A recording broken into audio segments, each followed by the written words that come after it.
I was resting quietly in my one-bedroom apartment when my phone rang unexpectedly. It was an unfamiliar number.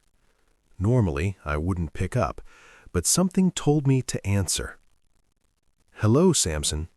Do you know who's speaking?" the voice asked. I paused. "No," I replied cautiously. "Please introduce yourself." "It's Maxwell Oko." Immediately, my heart skipped. Maxwell?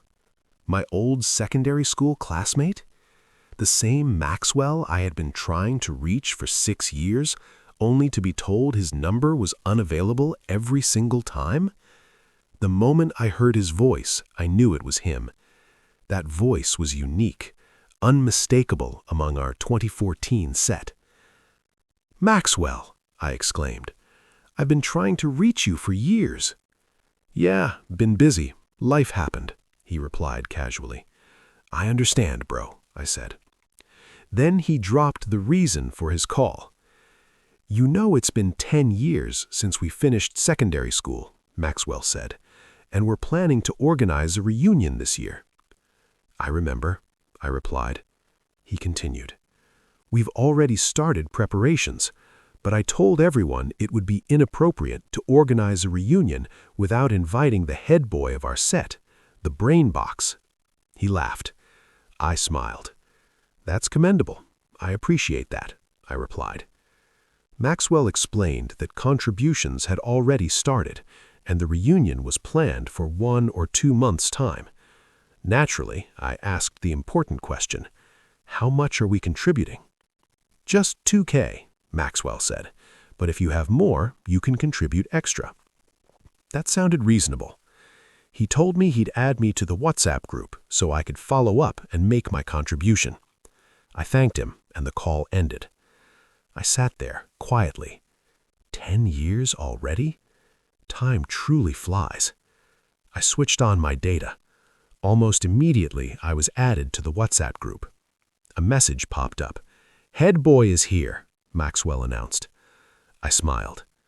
I typed, "So guys, I've heard what Maxwell said, and I've decided to support the reunion with 5K. Please send the account number again." The group exploded. Messages everywhere. "Samson, Brainbox, Boss Man." Then something unexpected happened. Elizabeth, my secondary school crush. The same Elizabeth who rejected me back then? She sent me a direct message. "Samson, you're a big boy now, oh?" I smiled. "Elizabeth, it's been ages," I replied. She asked what I was doing now. I answered simply, "Normal hustling." She laughed. "Which normal hustling is that one?" she replied. "Someone that can casually remove $5,000 for a reunion?" I froze. $5,000? My heart skipped. 5 million what? I typed back, shocked. "I thought the contribution was 2,000 naira, I added quickly. She replied, "Are you joking?" At that moment, my phone buzzed again. A message appeared in the group chat. "Head boy, you made a mistake," Obina wrote. "You sent 5,000 naira instead of $5,000. My body went cold. Elizabeth sent one final message. "What is 5,000 naira?" Then she blocked me. I sat alone in my one-bedroom apartment, silent. $2,000 per person for a reunion? Immediately, I sent my account number to the group and asked for a refund. And that was when I realized some reunions are not meant for everybody. I became the topic of discussion in our secondary school WhatsApp group. They didn't even care that I was still in the group. Even after 10 years, he's still broke. I thought he would have become Sir Isaac Newton by now. With all the mathematics and physics he knows, he couldn't even become bigger than Elon Musk. They laughed. They joked, right in front of me.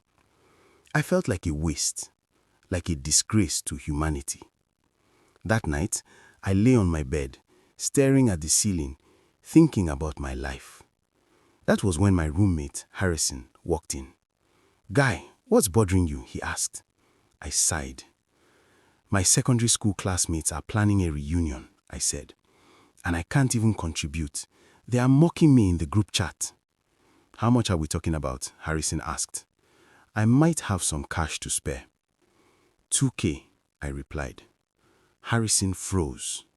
Samson, you don't have 2,000 naira? That's what I thought too, I said quietly. But it's actually $2,000. He stared at me. $2,000 for a reunion? What kind of reunion needs over 2 million naira per person? He paused, then asked, how many of you are in the group? 37, including me. Harrison laughed bitterly. That's over 70 million naira. Forget it.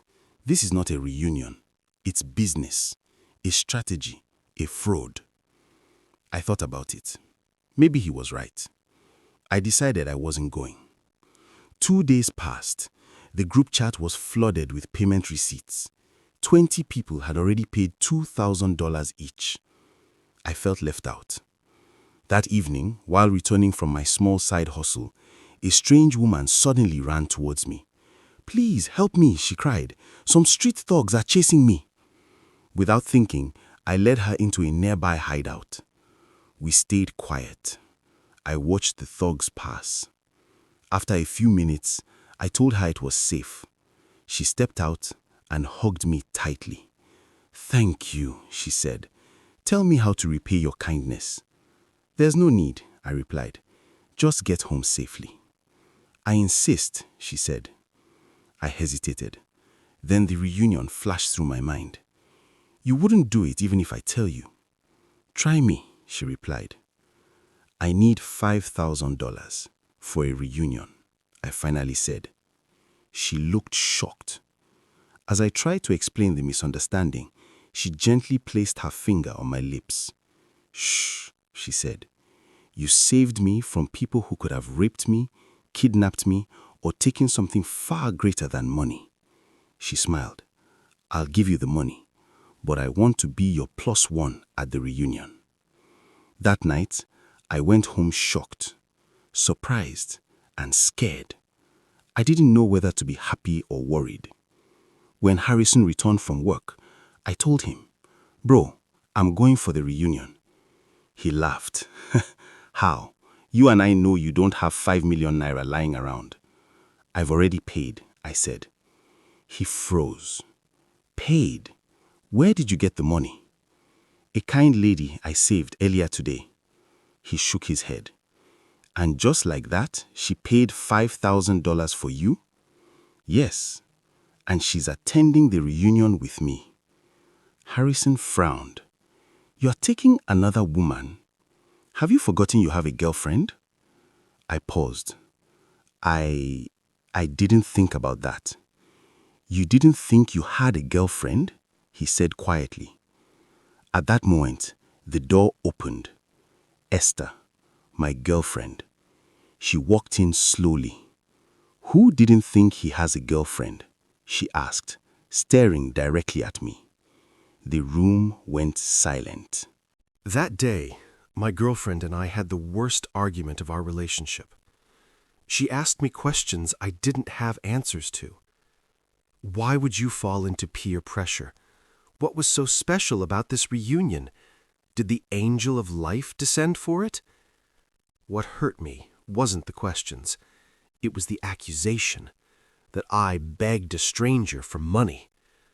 I didn't beg her, I said quietly. I saved her.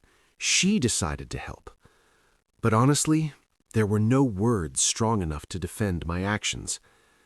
Harrison, my roommate, quietly left the room. He had zero energy for couple fights. Esther looked at me. So you're really going to that reunion with another woman? I tried explaining.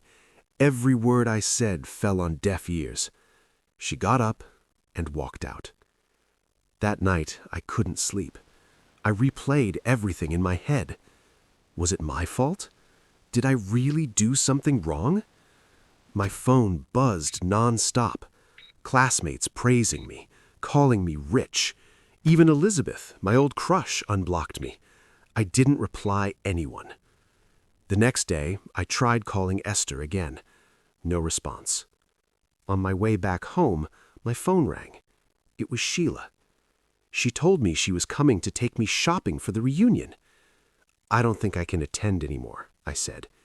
You already attended, she replied. I paid. I told her I had a girlfriend. She laughed. I don't want to be your girlfriend, she said. Then she paused. I'm your wife-to-be. I froze. Before I could speak again, she hung up. Minutes later, she was outside. I didn't even know how I followed her. What I thought was one cloth turned into a shopping spree. When I got home, Harrison just shook his head. You're finished, he said. That night, very early in the morning, there was a loud bang on our door. I opened it. Sheila stood there, bruised. Behind her, 7 men. My heart sank. They said she stole money from them and that I was spending it. $5,000. I tried calling Maxwell for help. No refund, no mercy. They forced me into their car. As they drove, the only thought in my head was Esther. I might never see her again. After a long drive, we arrived at a massive house. They pushed me inside. And then I saw my classmates, laughing, clapping. Maxwell stepped forward. There was never any $2,000 contribution, he said. It was all a setup. Sheila worked for them. The bruises were makeup. The money was a gift. For you, Maxwell said, to start something meaningful. I couldn't speak. I was overwhelmed. Just then, the door burst open. Esther ran in, followed by Harrison. They thought I was kidnapped. Instead, they found me alive, safe, and surrounded by people who still believed in me.